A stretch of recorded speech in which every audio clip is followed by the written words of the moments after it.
Magandang umaga, tanghali at magandang gabi po sa inyong lahat. Siyempre po sa mga bisita po namin at lagi po namin nakakakwentuhan dito po sa Papong TV. Kami po ay lubusang nagpapasalamat sa inyong lahat mga kapatid.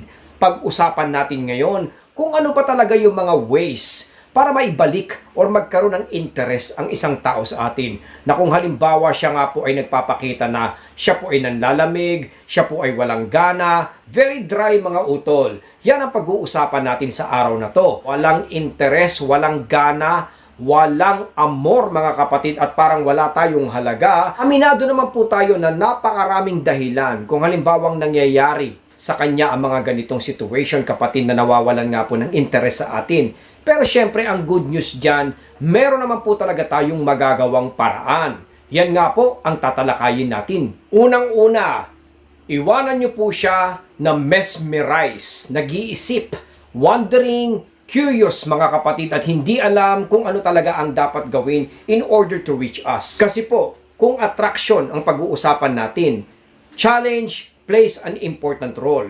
Kung wala pong challenge mga utol, ay mababa din po ang level of interest. Kung hindi na po siya nakakaramdam ng challenge sa atin, of course, nagiging komportable yan.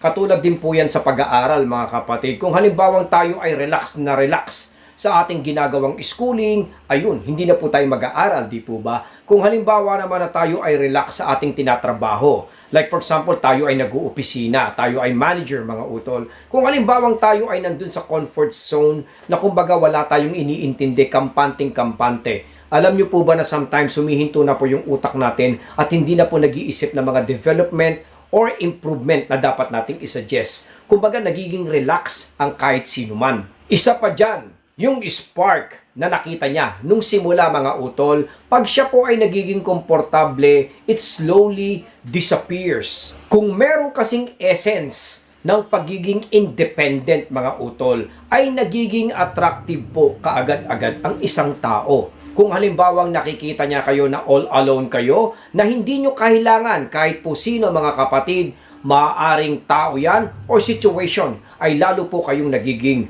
hot. Pangalawa, in order for attraction at interest na mabuhay muli mga kapatid, ay kailangan putulin po natin ang any signs na kayo po ay may kailangan sa kanya.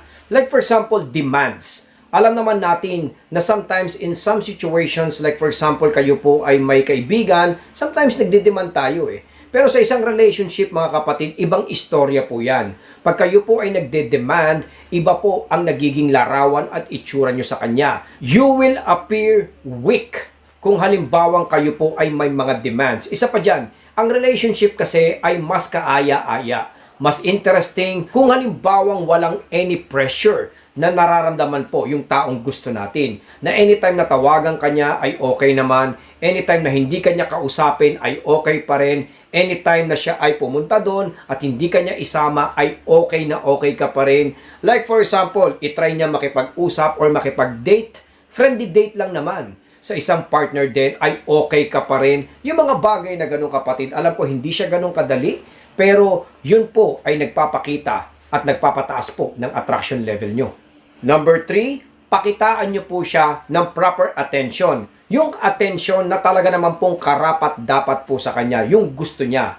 At the moment kasi mga utol, syempre kailangan pa natin i-attract ang taong to. Kung halimbawang siya po ay isang ex natin, or let's say siya nga po ay nililigawan, or let's say nakakasama pa lang po natin. Sa ngayon, alam naman po natin na kailangan pampataasin ang attraction level. So, ibig sabihin po nito mga utol ay hindi pa siya ganun ka-interested sa atin. Ang attention nito ay nakafocus pa rin sa mga ibang bagay, hindi lang po sa atin. So, ibigay po natin yun. Kung halimbawang gusto niyang gawin ito mga utol, gusto niyang tumropa, gusto niyang pumasyal sa isang lugar, huwag po nating agawin yun sa kanya. Hayaan niyo po na makita niya tayo na wala doon, hayaan niyo po na hindi po niya maramdaman na tumatawag po tayo or nagte-text, nagchat-chat mga kapatid, or nagpapakita nga po sa isang lugar kung nasa nandun siya.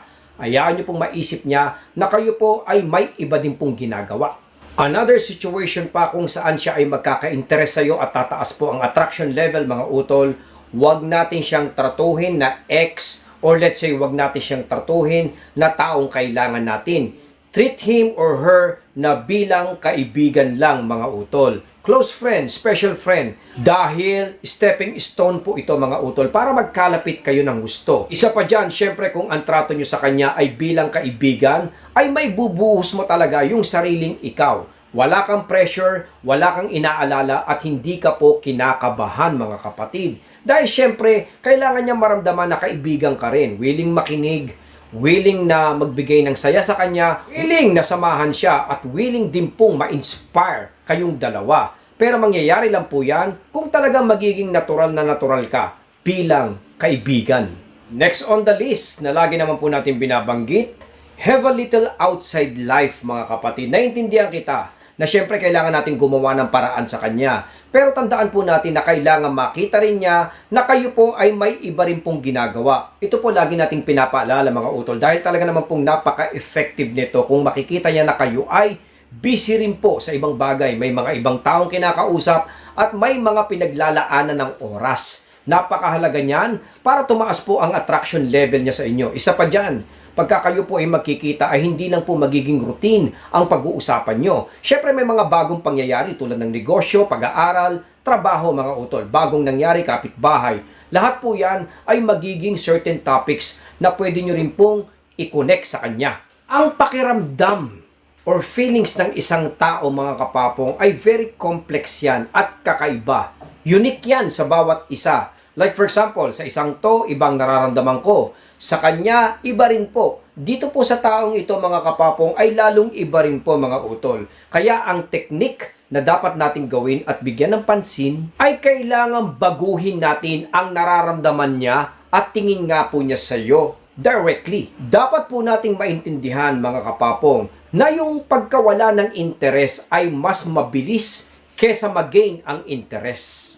Also before we end, tandaan po natin na huwag tayong mag-submit or mag-commit kaagad sa kanya agad-agad. Hayaan niyo po siya mag-isip-isip.